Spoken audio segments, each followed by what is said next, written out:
Good morning student. हमारा topic चल रहा था प्राकृतिक वनस्पति। प्रीवियस वीडियो में हमने प्राकृतिक वनस्पति के बारे में जाना कि प्राकृतिक वनस्पति किसे कहते हैं, प्राकृतिक वनस्पति के कितने विभाजन किए गए हैं मुख्य रूप से, किसे वन कहते हैं, किसे वनस्पति जात कहते हैं, किसे प्राकृतिक वनस्पति कहते हैं, इनके बारे में थोड़ा जिक्र किया, हमने अध्ययन किया। और पूरे भारत को कितने प्राकृतिक वनस्पति क्षेत्रों में विभाजित किया गया है इसके बारे में अध्ययन किया था। 5 वर्गों में इसका विभाजन किया गया है। डायग्राम से हमने समझा था, मैप से हमने थोड़ा इसको समझने की कोशिश की थी। अब उन्हीं 5 जो प्राकृतिक वनस्पति का वर्गीकरण भारत के संदर्भ में किया गया है उसका हम सिलसिलेवार अध्ययन कर रहे हैं और इनको हमने उन क्षेत्रों को एक टॉपिक वाइज सिस्टम में हमने बांट दिया है अलग अलग छुट्टियों में, ताकि आपको अध्ययन करने में किसी प्रकार की कोई दिक्कत नहीं आए। इस तरीके से आप इसको याद कर सकते हो बढ़िया तरीके से कि कौन कौन सी चीजें इसके अंतर्गत है। ये चीजें आपको याद है तो इसका तात्पर्य ये हुआ कि आप अपने तरीके से उसको लिख सकते हो, अपनी भाषा के अंदर उसको लिख सकते हो, ठीक है ना। एक तरह से बनावटी सिस्टम नहीं रहेगा इसका, इस चीज का विशेष ध्यान रखेंगे। और हम इनके बारे में जो अध्ययन कर रहे हैं वो एक टॉपिक वाइज कर रहे हैं कि तीनों का अलग अलग अध्ययन कर रहे हैं, तीनों को क्या कर रहे हैं, अलग अलग अध्ययन कर रहे हैं, ठीक है ना। तो सबसे पहला जो हमारा भारत के संदर्भ में प्राकृतिक वनस्पति का विभाग किया गया है उस विभाग का नाम है उष्णकटिबंधीय सदाबहार और इसका दूसरा हिस्सा दिया गया है अर्ध सदाबहार। अब सदाबहार हमने पढ़ा था कि सदाबहार किसे कहते हैं। सदाबहार का मतलब है सदा ही हरा भरा।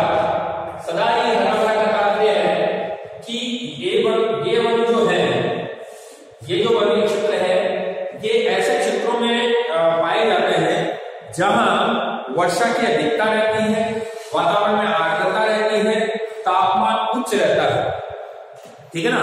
तो इसके कारण क्या होता है कि इस वनस्पति की व्यवस्था जो रहती है ना, वो अन्य वनस्पतियों से थोड़ी अलग होती है क्योंकि ये साल भर क्या रहते हैं, हरे भरे रहते हैं।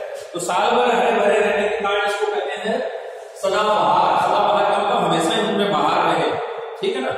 इसके पीछे कारण है कि वहां वर्षा की मात्रा जो है वो ज्यादा होती है, तापमान ज्यादा होता है। दूसरी बात ये आती है कि ये जो वन है, एक बार मैं इसको साफ कर रहा हूं पद्धति की दृष्टि से, क्योंकि इसको समझाया तो कुछ चीज समझानी पड़ेगी। इन वनों की बात करें तो एक चीज ध्यान रखना, इनका तना मोटा होता है, ठीक है ना, लंबे होते हैं, लंबे लगभग 60 मीटर की ऊंचाई तक, 60 मीटर से भी कई वृक्ष ऐसे हैं जो ऊंचाई पर इनका तना मोटा होता है। ऊंचाई इनकी क्योंकि पर्याप्त मात्रा में इनको वर्षा का जल मिलता है, पर्याप्त मात्रा में इनको तापमान मिलता है, तो दोनों चीजें पर्याप्त मात्रा में मिलने के कारण और साल भर मिलने के कारण इनकी जो लंबाई है वो अन्य वृक्षों से सबसे ज्यादा पाई जाती है, ठीक है। बात करते हैं सबसे पहले हम उष्णकटिबंधीय सदाबहार क्षेत्र की, अर्ध सदाबहार क्षेत्र की। अर्ध सदाबहार की कंडीशन हो रही है, बस इसमें थोड़ा सा जो चेंज आ रहा है वो आ रहा है कि यहाँ पर थोड़ी सी जो वर्षा की है वो कमी हो जाएगी, मामूली सी वर्षा में जो है वो कमी वाले क्षेत्र का रूप दे सकते हैं, या ऐसा कह सकते हैं कि इस क्षेत्र के पास का जो सदाबहार क्षेत्र है वो दोनों के मिले जुले स्वरूप को हम अर्ध सदाबहार के रूप में कह सकते हैं। सदाबहार और उष्णकटिबंधीय पर्णपाती जो क्षेत्र है ये दोनों के मिले जुले स्वरूप में जहां वृक्षों की अधिकता रहती है उसे हम कहते हैं सदाबहार। ये पर्णपाती और जो सदाबहार है दोनों का मिश्रित रूप जो है उसको हम कहते हैं अर्ध सदाबहार, ठीक है। पहले आइए जलवायु। उष्ण आर्द्र प्रदेशों के क्षेत्र में ये पाया जाता है। भारत की उष्णकटिबंधीय, इसका मतलब कि जो दक्षिणी भारत का जो हिस्सा रहता है, यानी कर्क रेखा के दक्षिण में या कर्क रेखा के आसपास का वो क्षेत्र है वो उष्णकटिबंध है और आर्द्र है। आर्द्र का तात्पर्य है कि वह वर्षा क्या होती है, ज्यादा होती है। तो वर्षा जहां ज्यादा होती है उस व्यवस्था में ऐसे वन पाए जाते हैं। तो सबसे बड़ी बात है कि जलवायु कैसी होनी चाहिए, उष्ण आर्द्र होनी चाहिए, ठीक है। वर्षा ऐसे क्षेत्र जहां 200 सेंटीमीटर से अधिक वर्षा होती है वहां कौन से वन पाए जाते हैं, सदाबहार वन पाए जाते हैं। सदाबहार वनों के लिए जो कंडीशन है कि ऐसे वन कहां पाए जाते हैं, ऐसे वन वहां पाए जाते हैं जहां वर्षा और तापमान दोनों ही क्या हो, अधिक हो, ठीक है ना। तापमान और वर्षा दोनों ही क्या हो, अधिक हो, ऐसे क्षेत्रों में ये वन पाए जाते हैं। वर्षा जो है वो 200 सेंटीमीटर, तापमान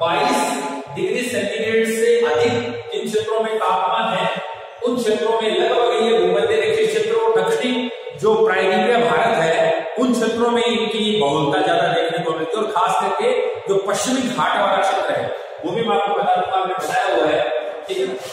क्षेत्र कौन से हैं, ये वन कहां कहां पाए जाते हैं, ये वन कहां कहां पाए जाते हैं, उसके बारे में इसका अध्ययन कर रहे हैं। तो देखिए पश्चिमी घाट का मतलब है ये जो भारत का हिस्सा है, इसका ये जो क्षेत्र है, इस क्षेत्र को हम बोलते हैं पश्चिमी घाट। तो यहाँ पर ये वन पाए जाते हैं, ये जो पश्चिमी हिस्सा है, पश्चिमी घाट का जो पश्चिमी हिस्सा है, यहाँ ये वन पाए जाते हैं, ठीक है ना। अंडमान निकोबार द्वीप समूह जो है, जो भूमध्य रेखा के पास में है, लगभग मतलब भूमध्य रेखा से 6 डिग्री हम दूर है, लगभग 600-650 किलोमीटर भूमध्य रेखा से दूर है। तो भूमध्य रेखा क्षेत्र और कर्क रेखा के बीच के क्षेत्र में अंडमान निकोबार द्वीप समूह है, ठीक है ना।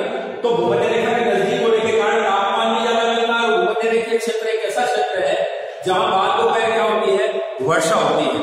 हर बाद दोपहर भूमध्य रेखा क्षेत्र में वर्षा होती है। 0 डिग्री से 5 डिग्री उत्तरी और 5 डिग्री दक्षिणी का जो क्षेत्र आता है, इसे भूमध्य रेखा क्षेत्र बोलते हैं। और भूमध्य रेखा क्षेत्र के अंतर्गत सदा ही वर्षा बाद दोपहर होती है, इसलिए भूमध्य रेखा क्षेत्र पर जो वन पाए जाते हैं उन वनों को भी सदाबहार वन कहते हैं। और अंडमान निकोबार द्वीप समूह जो है वो भूमध्य रेखा क्षेत्र के पास होने के कारण वहां भी वर्षा की मात्रा की अधिकता होने के कारण वहां जो वृक्ष पाए जाते हैं वो भी कैसे है, सदाबहार वन क्षेत्र है। क्योंकि वो भारत के संदर्भ में आते हैं, भारत के अंतर्गत आते हैं, इसलिए भारत के वनों में भी अंडमान निकोबार के जो वन है उनको शामिल किया गया है। उत्तरी पूर्वी पहाड़ी क्षेत्र, उत्तरी पूर्वी का मतलब है ये जो सिक्किम है ना, अरुणाचल प्रदेश है, मिजोरम है, नागालैंड है, मणिपुर है, ठीक है ना।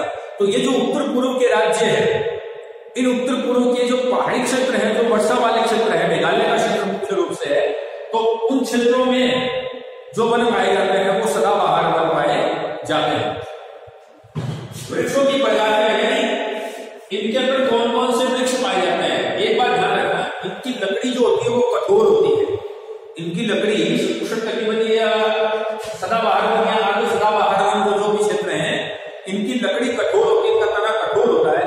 अच्छा, दूसरी इसकी विशेषता क्या रहती है कि एक ही क्षेत्र में एक जैसे वृक्ष नहीं पाए जाते, अलग अलग वृक्षों की बहुलता पाई जाती है, अलग अलग प्रकार की विभिन्नता पाई जाती है वृक्षों में। कहीं कोई सा वृक्ष है, कहीं कोई सा वृक्ष है, कहीं कोई सा वृक्ष है, इसलिए सारे एक दूसरे से जुड़े हुए स्थिति के अंतर्गत रहते हैं। लताएं जो घास वगैरह लताएं वगैरह रहती है वो उलझी भी रहती है उस पूरे वन्य क्षेत्र के अंदर, एक दूसरे से गुथी हुई व्यवस्था इसके अंतर्गत रहती है सदाबहार क्षेत्रों में। और यही कारण है कि विश्व के अंतर्गत सबसे कम जिन वनों का दोहन हुआ है वो सदाबहार वन है। कम जिनका दोहन हुआ उसके कारण पीछे ये एक दूसरे से गुथे हुए रहते हैं। दूसरी बात है कि एक क्षेत्र में एक ही प्रकार के वृक्ष नहीं पाए जाते। तो आर्थिक दृष्टि से अगर हम देखें, वृक्षों के दोहन की दृष्टि से देखें, तो हमें तो ऐसे वृक्ष चाहिए जो लगातार हम एक साथ ही काटते रहे और एक व्यवस्था में। अब जिस वन की हमें आवश्यकता नहीं वो भी है, जिसकी आवश्यकता वो भी है, लेकिन उसकी कमी भी है और बहुलता भी है, दोनों स्थितियां हैं। तो इसलिए इसका दोहन थोड़ा कम हुआ है बजाय इनके। विश्व में इन प्रकार के वनों का अधिकतम क्या हुआ है, दोहन हुआ है। चलो देखते हैं बात।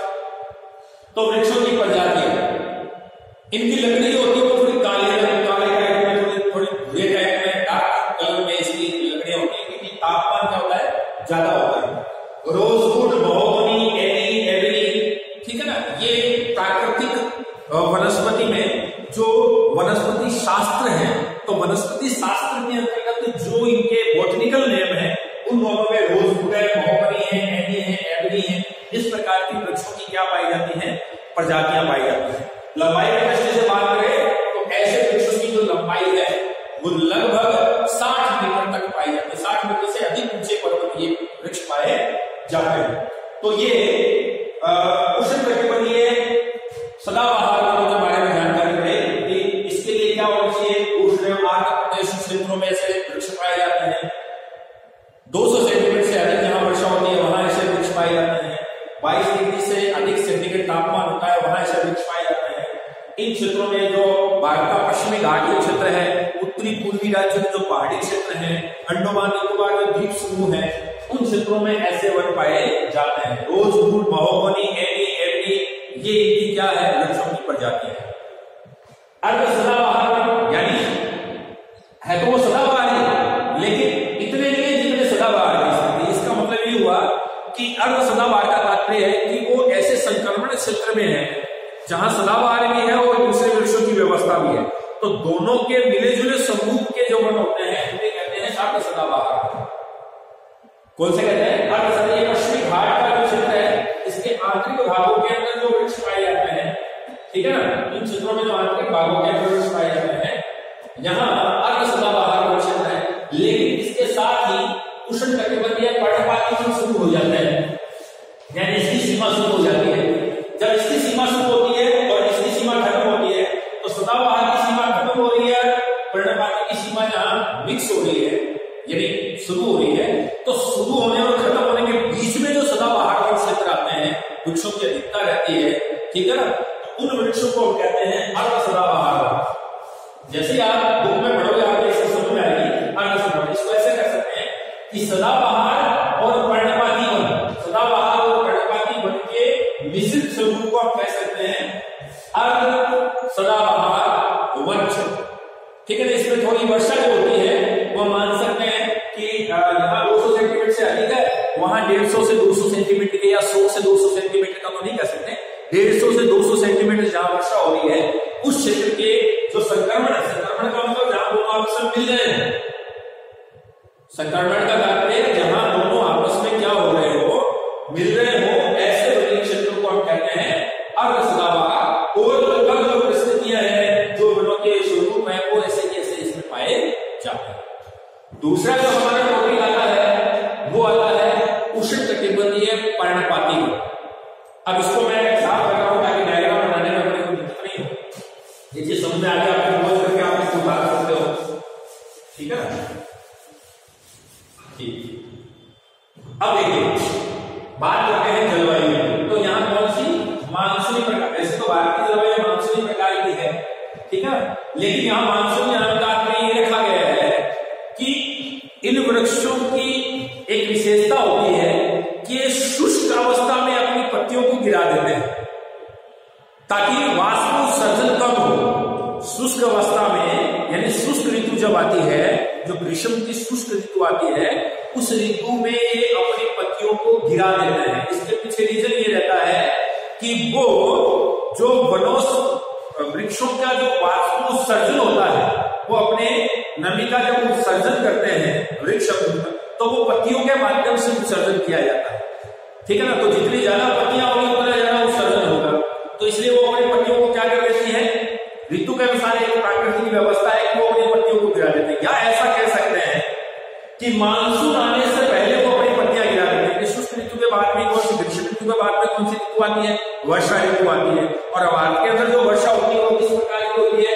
मानसूनी प्रकार की वर्षा होती है। तो हम ऐसा भी कह सकते हैं कि मानसून आने से पहले जो वृक्ष अपनी पत्तियां गिरा देते हैं उन्हें हम कहते हैं उष्णकटिबंधीय पर्णपाती वन। क्या कहते हैं? उष्णकटिबंधीय पर्णपाती वन के नाम से इनको जाना जाता है, क्योंकि उष्णता वाले क्षेत्र में ही है।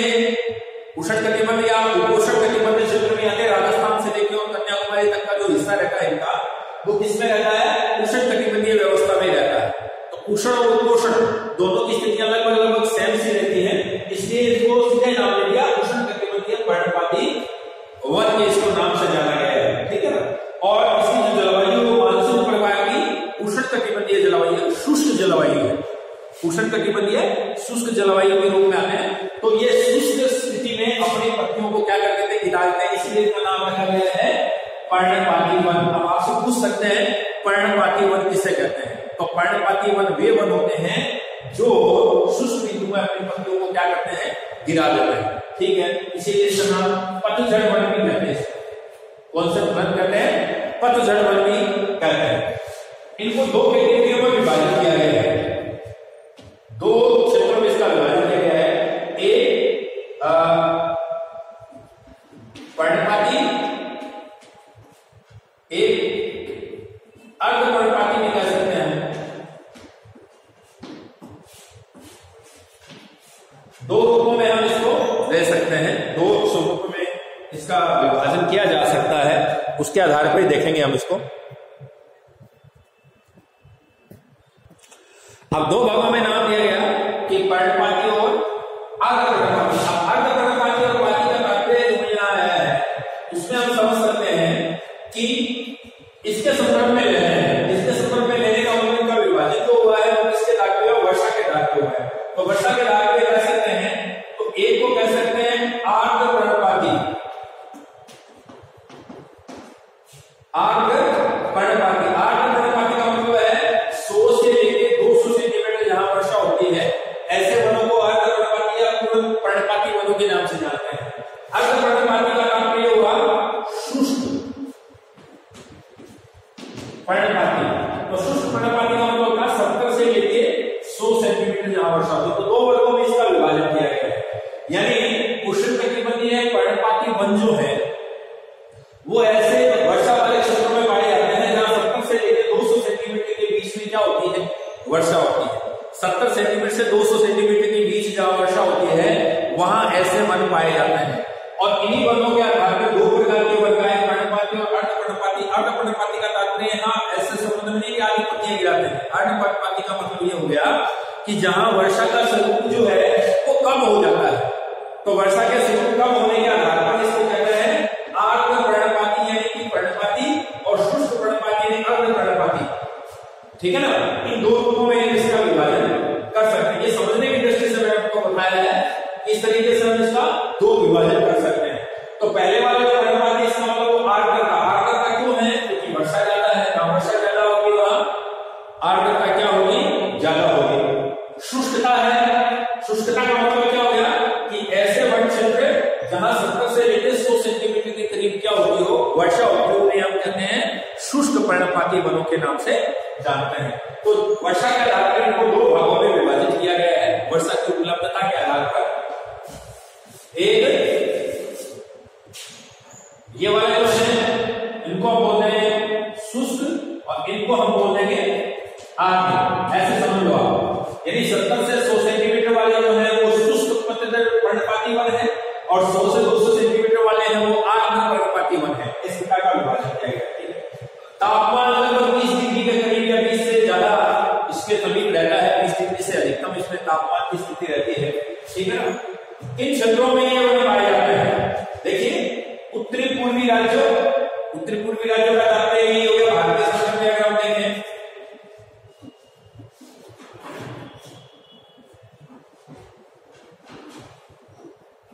तो ये जो राज्य है इनको हम बोलते हैं उत्तरी पूर्व राज्य। क्या बोलते हैं, उत्तरी पूर्वी राज्य बोलते हैं।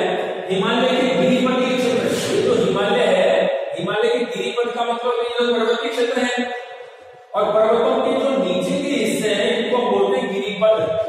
तो इन क्षेत्रों में इस प्रकार के वृक्ष पाए जाते हैं उत्तर पूर्व राज्यों में।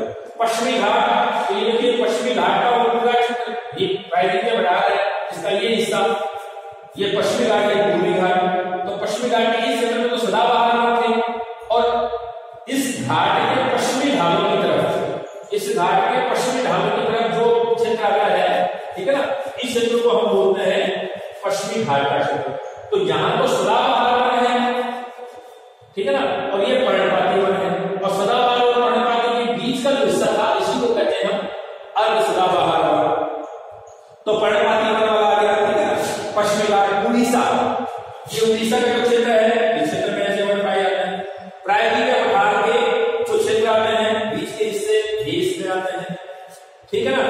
मैदान बारहनुमा लाल, यानी इन पठारी क्षेत्रों के अंतर्गत ये पठारी जो प्रायद्वीप के पठार के क्षेत्र हैं या उत्तर के जो मैदानी क्षेत्र हैं, इन मैदानी क्षेत्रों में भी बीच बीच में जो वृक्ष पाए जाते हैं, इन वृक्षों के बीच में घास पाई जाती है। क्या पाई जाती है, घास।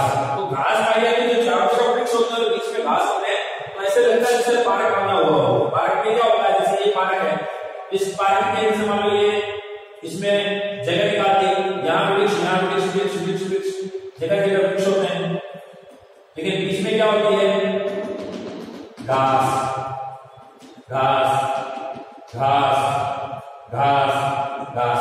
तो मैदानी क्षेत्रों में क्या है कि ऐसे वृक्ष जो पाए जाते हैं, इन वृक्षों के बीच में घास होती है, तो एक पार्कनुमा आकृति बना देते हैं। तो पार्कनुमा आकृति इन क्षेत्रों में, उत्तरी के मैदानी क्षेत्रों में ऐसे वृक्षों के मध्य देखने को मिलती है, ठीक है ना।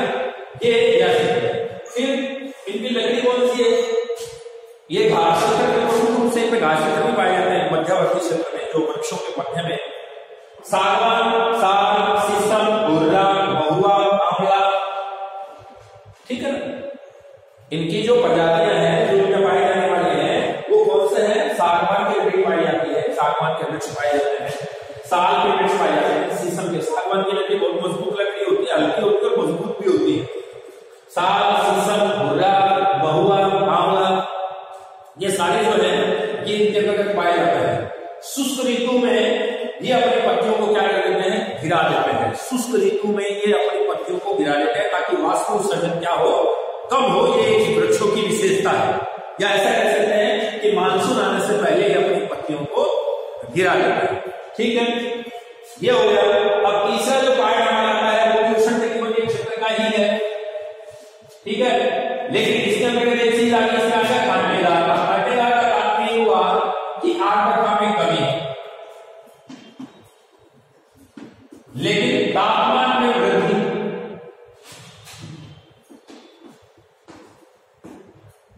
तापमान में वृद्धि और आर्द्रता में कमी, इसलिए इन क्षेत्रों में ऐसे वृक्ष पाए जाते हैं जो कांटेदार हो, जिनकी पत्तियां बहुत छोटी लेकिन वो कांटेदार। तो ये अपना वाष्पोत्सर्जन जो करते हैं वो कांटों के माध्यम से करते हैं ताकि वाष्पोत्सर्जन कम हो। इन पेड़ों में क्योंकि आर्द्रता कम है तो ये जो भूमि से अपनी आर्द्रता लेते हैं उसको संजोए रखते हैं, और कांटे इसलिए होते हैं कि ये कांटों के माध्यम से वाष्पोत्सर्जन करते हैं, तो कांटों की नोक से वाष्पोत्सर्जन होता रहता है, इसलिए उस पेड़ के अंदर वाष्पोत्सर्जन कम होता है और वो अपनी नमी को अपने में संजोए रखता है। इसलिए ऐसे क्षेत्रों में जहां आर्द्रता में कमी होती है और तापमान में वृद्धि होती है तो ताप के कारण वाष्पोत्सर्जन तो होता है, ठीक है ना। तो ताप ज्यादा होने से जब ये वाष्पोत्सर्जन करते हैं तो कांटों के माध्यम से करते हैं। इसके माध्यम से करते हैं, कांटों के माध्यम से ये वाष्पोत्सर्जन करते हैं ताकि उनका वाष्पोत्सर्जन कम रहे और वो जो पौधा है उसका जीवन बरकरार रहे, उसमें नमी में आर्द्रता रहे। इसीलिए हम देखते हैं कि जो मरुस्थलीय क्षेत्र है वहां भी हरे भरे वृक्ष पेड़ के इसको पौधे देखने को मिलते हैं, जैसे कैक्टस वगैरह कांटेदार होते हैं लेकिन वो हरे दिखते हैं, उनकी जड़ें देखते हैं तो हरी रहती हैं, ठीक है ना। उसके पीछे ये रीजन है कि वो कांटेदार होता है, तो ये अपने आप प्रकृति के अंदर इस चीज को डाल देते हैं। जलवायु कैसी? उष्ण जलवायु में तापमान ज्यादा और शुष्कता रहती है। कांटेदार वृक्षों के अंदर एक विशेषता है कि मरुस्थलीय भारतीय जलवायु के रूप में ले सकते हैं इसको, शुष्क जलवायु है। वर्षा क्या रहती है? अब पहले बताया मैंने आर्द्रता में कमी, आर्द्रता में कमी का मतलब हो गया वर्षा में कमी। तो 50 सेंटीमीटर से वर्षा क्या हो रही है? कम हो रही है। 25 डिग्री सेंटीग्रेड तापमान के पास यानी तापमान ज्यादा होता है, तो तापमान मरुस्थलीय स्थिति होने के कारण तापमान की मात्रा क्या होती है? ज्यादा होती है, लेकिन आर्द्रता की मात्रा क्या होती है? कम होती है। कहां पाए जाते हैं? देखिए, दक्षिण पश्चिमी पंजाब का जो हिस्सा है जो राजस्थान के टच में है, हरियाणा का जो हिस्सा है राजस्थान के टच में है, गुजरात का जो हिस्सा है वो राजस्थान के टच में है, मध्य प्रदेश का हिस्सा जो राजस्थान के टच में है, उत्तर प्रदेश का हिस्सा जो राजस्थान के टच में है, अर्धशुष्क क्षेत्र यानी इनके शुष्क तो हो गए राजस्थान के और इन राज्यों के अर्धशुष्क क्षेत्र। तो अर्धशुष्क क्षेत्र का मतलब हो गया शुष्क और अर्धशुष्क, दो क्षेत्र आते हैं, शुष्क और अर्धशुष्क। शुष्क तो वो होते हैं जब 25 सेंटीमीटर से वर्षा कम होती हो, और अर्धशुष्क वो होते हैं जो 25 और 50 के बीच में वर्षा होती हो। और हमारा यहाँ टारगेट कितना है? 25 सेंटीमीटर, 50 सेंटीमीटर, यानी 0 से लेकर 25 सेंटीमीटर और 25 से लेकर 50 सेंटीमीटर, इसको कहते हैं शुष्क और इसको कहते हैं अर्धशुष्क। तो शुष्कता का मतलब राजस्थान का जो पश्चिमी हिस्सा है, जो राजस्थान का ये पश्चिमी हिस्सा है, ये तो आगे आपके शुष्कता में जो अरावली पर्वतमाला के अंतर्गत आता है, और अरावली पर्वतमाला को भी भाग में कितने करते हैं? इसको 2 भागों में विभाजित करके बताएगा हमने। जो हमारा राजस्थान का हिस्सा है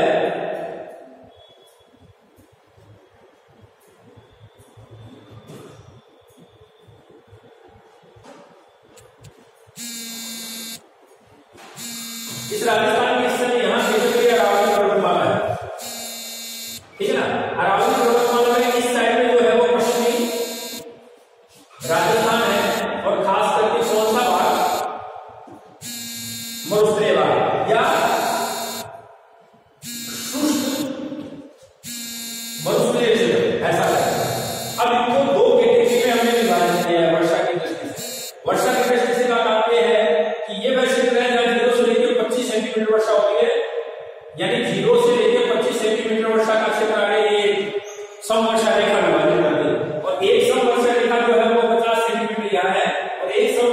वो 75 सेंटीमीटर है और एक वर्षा रेखा जो है वो 100 सेंटीमीटर है। ठीक है ना। तो ये वर्षा रेखा के हिसाब से 100 वर्षा रेखा का विभाजन कर दिया। तो ये पूरा क्षेत्र जो 0 से 25 में आता है ये शुष्क आता है और ये वाला जो हिस्सा रहता है ये क्या रहता है, अर्धशुष्क रहता है। ठीक है ना।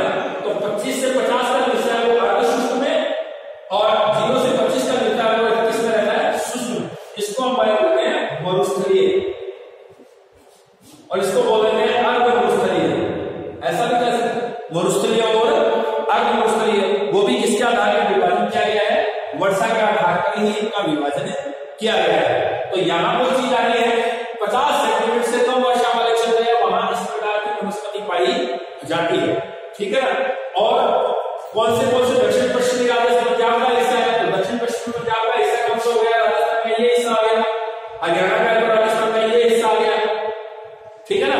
इसी प्रकार से अगर यहाँ देखें गुजरात के उत्तर प्रदेश के हिसाब से देखें तो ये हिस्सा आ गया, गुजरात के हिसाब से देखें तो ये हिस्सा आ गया।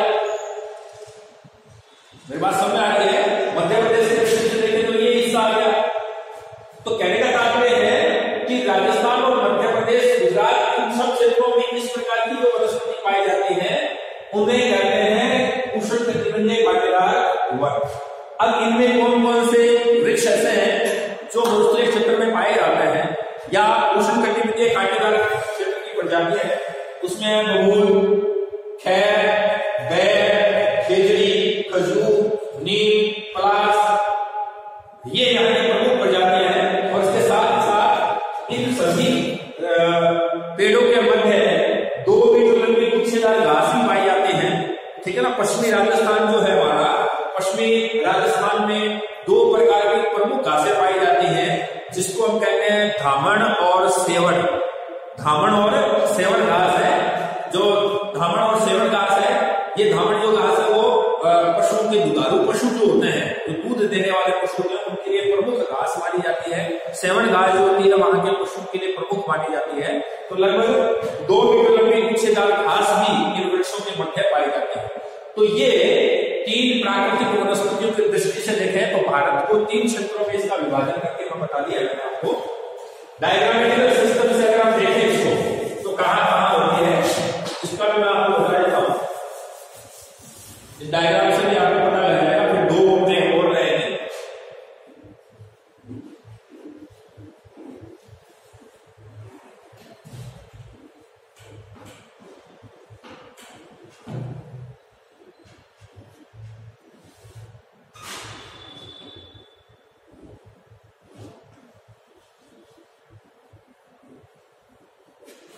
ठीक है ना। इस तरीके से मैं इसका विभाजन कर रहे हैं। देखिए उष्णकटिबंधीय सदाबहार वन क्षेत्र की बात करें तो देखिए पश्चिमी घाट का क्षेत्र, तो यहाँ ये उष्णकटिबंधीय क्षेत्र के रूप में सदाबहार वन है। इधर कौन से थे, अंडमान निकोबार द्वीप समूह थे, यहाँ सदाबहार वन क्षेत्र आ गए। ये उत्तर पूर्व के जो राज्य हैं, इन उत्तर पूर्व के राज्यों के अंतर्गत इस प्रकार से सदाबहार वन क्षेत्र आ गए। ठीक है ना। ये अब ये तो सदाबहार वन हो गए। ठीक है। इसके बाद में आप देखते हैं उष्णकटिबंधीय पर्णपाती वन। तो यहां से इस क्षेत्र से लेके ये वाला पूरा हिस्सा किसका आ गया, उष्णकटिबंधीय कांटेदार वनों का हिस्सा आ गया। अब यहां से लेके ये मैदानी हिस्सा आ गया, ये गिरिपद आ गए, हिमालय गिरिपद क्षेत्र, हिमालय गिरिपद क्षेत्र को लेते ये उड़ीसा का हिस्सा आ गया। तो यहाँ ज्वारीय माना जाएगा, तो ये उड़ीसा का हिस्सा आ गया। ठीक है ना। अब उड़ीसा के हिस्से से प्रायद्वीपीय पठार के हिस्से तक आते हैं यहाँ तक, और ये वाला हिस्सा पूरा हो गया। तो इस हिस्से को हम मान सकते हैं कौन सा हिस्सा है,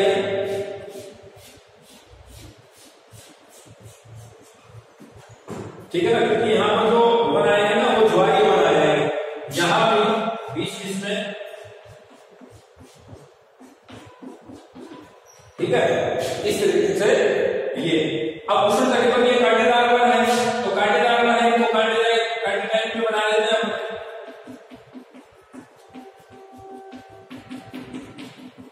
अब देखिए मध्य के क्षेत्र जो है यहां भी इस प्रकार से शुष्क कांटेदार वन पाए जाते हैं। इसके पीछे कारण क्या है कि यहां से आने वाली जो वर्षा की हवाएं हैं वो वर्षा नहीं करती, यहाँ ये तो पर्णमुखी ढाल हो जाता है।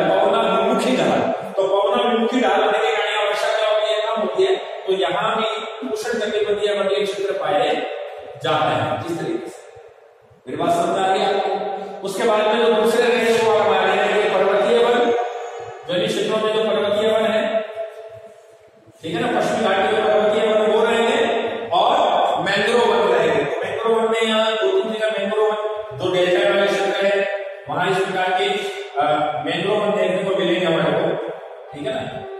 यहाँ ये क्षेत्र जो है, यहाँ उनको हम जवारी वन के नाम से जानते हैं, ठीक है ना, ये जवारी वन के नाम से इसको रख सकते हैं। तो आज हमारा जो टॉपिक रहा वो रहा, आज का जो हमारा टॉपिक रहा वो रहा प्राकृतिक वनस्पति, ठीक है ना। तो इनके बारे में जो पर्वतीय वन है और जो मैंग्रोव वन है, इनके बारे में हम अपने नेक्स्ट वीडियो में इसका अध्ययन करेंगे। तो इन सभी को आप मैंने टॉपिक वाइज बता दिया है, आप इनको बुक से पढ़ें और इनको देखें। देखने के बाद में आपको ये सारी चीजें समझ में आएगी। डायग्राम को भी आप ध्यान में रखें कि कौन से कहां किस प्रकार के वृक्ष जो हैं वो उपलब्ध रहते हैं, कैसी जलवायु है, किस प्रकार के, इनको टॉपिक वाइज मैंने पोज करके आप इसको अपने नोटबुक में उतारोगे और नोटबुक उतार के आप शनिवार के शनिवार नोटबुक चेक भी कराओगे। आज के लिए इतना, थैंक यू।